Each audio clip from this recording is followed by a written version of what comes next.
There's always a need to be profound, some inimicable desire built into the human experience that drives each of us to be bigger and better and louder and weirder and smarter and stronger, to be something than everyone around you, to stand out, be unique, to do something that no one else can do.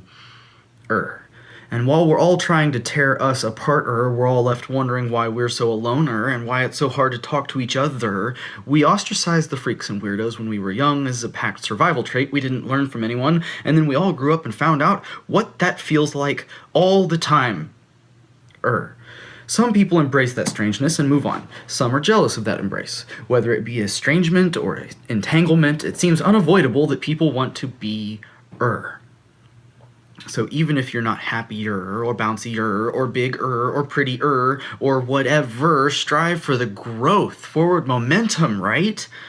No one wants to be last place, but imagine if we were humbler, kinder, gentler, patienter, forgiving, what would become of us if we each practiced the walk of love and understanding? Would we be able to still be if we learned how to be more accepting than we are?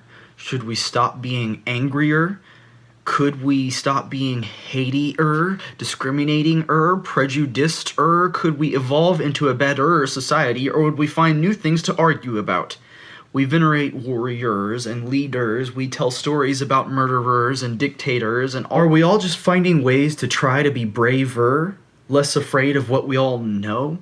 No one can be deader than anyone else. The great equalizer, a level playing field that no one can escape.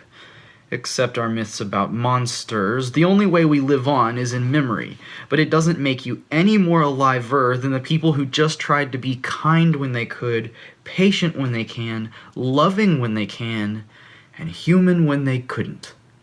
When we can't. Be more of the but be willing to let others do the same.